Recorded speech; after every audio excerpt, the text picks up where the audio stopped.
और इफ्तार का वक्त भी करीब होता जा रहा है, तो जैसे ही इफ्तार का वक्त करीब होता है तो हमें डिफरेंट किस्म की क्रेविंग होने लग जाती है, जिसके बायस हम फिर किचन में जाते हैं और तरह तरह के लवाजमात बनाने शुरू कर देते हैं। और उनके अंदर ज़्यादातर क्या होता है, ऑयली चीज़ें होती हैं, कहीं से समोसा, कहीं से दही भल्ले और कभी पकौड़े। ऐसा भी होता है कि बहुत से लोग ये प्लान करते हैं या उनकी ख्वाहिश होती है कि रमज़ान आ रहा है, इतनी देर भूखे रहेंगे तो हमारा वजन घट जाएगा, लेकिन रमज़ान के आखिर में उनका वजन पहले से ज़्यादा बढ़ चुका होता है। क्यों? क्योंकि हम एहतियात नहीं करते, हम क्या चीज़ें खानी है क्या नहीं खानी इसका एहतियात नहीं करते। मारिया खान साहब हमारे ग़िज़ाइयत हैं, उनसे जान लेते हैं कि हमें क्या इंतखाब करना चाहिए अपनी रूटीन में, चाहे वो सहर हो या अफ्तार।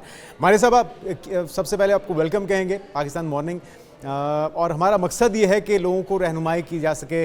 सहरी में हम कोशिश करते हैं कि ज़्यादा से ज़्यादा पानी पी लें, 3-4 पराठे खा लें, ताकि वो ज़्यादा देर तक वो हमारी भूख को मिटा सकें और हमारी प्यास को बुझा सकें। और तो खाना क्या चाहिए सहर में स्पेशली? बिल्कुल, जैसे बात यह है कि रमज़ान का जो पीरियड आता है, हम इसको 16 से 18 से 20 घंटे मुख्तलिफ मुल्कों में मुख्तलिफ है इसका टाइम लाइन। हम भूखे तो रह रहे हैं, प्यासे रह रहे हैं, मगर अक्सर रमज़ान में होता ये है कि मेजॉरिटी पॉपुलेशन वज़न कम करने की जगह वज़न बढ़ा देती है, और उसकी वजह हमारा ये मुरगन और तली हुई, सबसे ज़्यादा जो प्रॉब्लम है वो तली हुई चीज़ें हैं। सबसे पहले अगर हम ये देखें रमज़ान का मकसद क्या है, ये सबसे पहले रूह की क्लेंज़ के लिए आया था। और अगर हम बॉडी की बात करें तो बॉडी की भी क्लेंस के लिए आया था। इंटरमिटेंट फास्टिंग, साइंस ने इसका जो मुतरादिफ कॉन्सेप्ट है वो है इंटरमिटेंट फास्टिंग का। तो इंटरमिटेंट फास्टिंग में तो रिसर्च जो हुई है उसमें तो बहुत सा कैंसर भी रिवर्स हुआ है। तो इससे मुझे बात ये पता चलती है कि अगर आप इसको सही तरीके से, नेचुरल तरीके से, क्लीन तरीके से, क्लेंस मतलब क्लीन ईटिंग, तो जितना क्लीन तरीके से हम फास्टिंग को, रमजान को सरअंजाम देंगे, उतना ज्यादा तो हमारी फिर डिजीज क्या रिवर्स हो होगा सकती है। तरीकाकार? सहरी से हम आगाज कर लेते हैं कि सहरी में क्या खाया जाए, फिर उसके बाद इफ्तार पे आते हैं। तो सहरी में जो लोग पराठे के बिना जिनका गुजारा नहीं होता, मैं खुद उनमें से हूँ जिसका पराठे के बगैर बिल्कुल गुजारा नहीं होता, तो क्या किया जाए? पराठे का ऑल्टरनेट क्या रखा जाए कि पूरा दिन आपने फास्टिंग करनी है, 12-13 घंटे हैं जो आपने गुजारने हैं, और फिर जलन भी ना हो, आपका मैदा भी ठीक रहे और आप स्मार्ट भी हो जाएं, कैसे मुमकिन हो पाएगा? क्या ऑल्टरनेट देती हैं आप इसका? बिल्कुल। सो पराठे के ऊपर जब हम बात करें तो एक पराठा 500 कैलोरीज है, इसके बरक्स 2 चक्की के आटे की रोटी 250 कैलोरी है। क्या बेहतर है?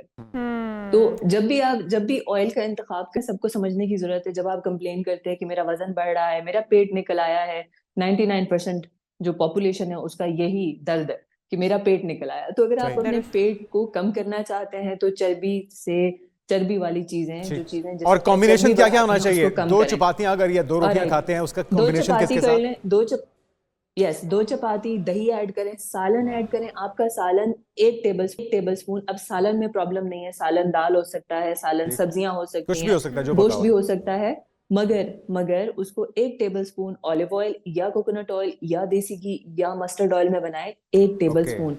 आपके सालन में तरी ना हो, मसाला कम से कम हो, ताकि आपको जलन ना हो। अभी थोड़ी देर पहले मेरे पास जितने भी लोग जिनसे मैंने अभी पूरा सुबह से लेके बात की है, सबका यही कंप्लेन है कि मुझे मैदा में जलन हो रही है, मुझे बर्निंग है। तो वो बर्निंग इसलिए है कि आपने एक तो देखे ना, हम 3 बजे 4 बजे सहरी कर रहे हैं, और अगर वो बहुत ज्यादा मुरगन, तली हुई, फ्राइड चीजें हैं और पराठा है, तो वो तो अब पूरा दिन आपको जलाएगा ना, और आप पानी भी नहीं पी सकते। बहुत ज्यादा पानी पी लेना सहर के अंदर, उसके बाद आप खा भी नहीं कुछ पाते हैं, क्या वो तरीका कार ठीक है, इतना ज्यादा पानी पी लेना? पानी आपने अफ्तार से सहर के दरमियान कोशिश करें कि 2 से 3 लीटर पानी पी लें। सिर्फ सहरी के वक्त आप पानी पी रहे हैं बहुत ज्यादा, तो देखिए खाना भी तंग तो आपका करेगा, पेट गुब्बारे की तरह फूल सकता है, लेकिन आपकी ज्यादा देर तक प्यास नहीं बुझाए रखेगा। क्या ख्याल है?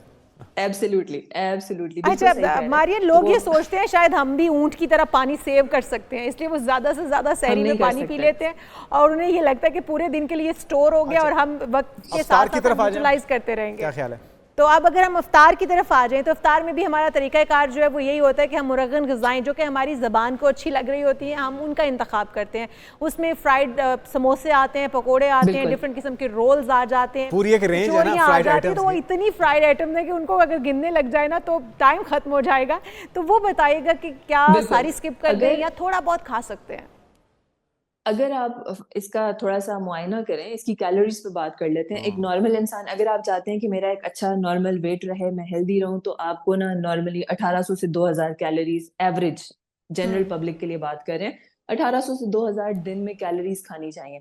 अब ये जो आपकी एक अफ्तार की प्लेट है, अब उसके ऊपर बात करते हैं। ये 2-4 पकोड़े, समोसा, कचौरी, एक रोल कर दें, ये आराम से 1200-1500 कैलोरीज तो आप सिर्फ एक स्नैक में खा रहे हैं। उसके बाद आप खाना भी खाएंगे, उसके बाद आपका सहरी भी होगी, फिर उसमें आप पराठा खाएंगे, तो आप तो डेली कंजम्पशन आपने 2500-3000 पे पहुंचा दी, तो फिर तो वेट बढ़ेगा, आपका पेट भी निकलेगा। सो अगर जब बात करते हैं ना कैलोरी रिस्ट्रिक्शन की बात करते हैं लोग, तो कैलोरी रिस्ट्रिक्शन आप सबसे पहले देखें कि सारे फूड ग्रुप्स में सबसे ज्यादा चर्बी बनाने वाला और सबसे ज्यादा कैलोरीज किस चीज में, तो तेल में, फ्राइड चीजों में सबसे ज्यादा कैलोरीज हैं। एक आलू जो अल्लाह का बनाया हुआ बेहतरीन सोर्स ऑफ कार्ब्स है, उसको आप बॉईल करें, उसको आप स्टीम करें, तो वो 90 कैलोरीज हैं। उसी आलू को जब आप काट वो कर टेस्ट और वो मजा कहाँ से लेकर आए? जब आप फ्रेंच फ्राइज आलू के अंदर तो वो चीज नहीं मिलेगी। 900 कैलोरीज कर लेते हैं। सो अगेन स्टीम्ड आलू, बात है टेस्ट डेवलप करने की। आहिस्ता आहिस्ता अपने लाइफस्टाइल को आहिस्ता आदत हो जाएगी। बहुत शुक्रिया मारिया खान साहब हमारे साथ मौजूद थी। और जो रूटीन है, अपनी जो चॉइसेस हैं उनको बेहतर कीजिए, थोड़ी सी कुर्बानी दीजिए, क्योंकि रमजान तो है ही कुर्बानी का महीना। अपनी ज़बान की भी थोड़ी सी कुर्बानी दीजिए। टेस्ट बर्ड्स आपके गो के नहीं मानेंगे कि आपने तमाम चीज़ें स्टीम वेजिटेबल्स खा लें या फिर आप सिर्फ जो सादा खाना खा लें, लेकिन आपको एहतियात करने की ज़रूरत है इस माह रमज़ान के अंदर, और बरकतें समेटते रहिए।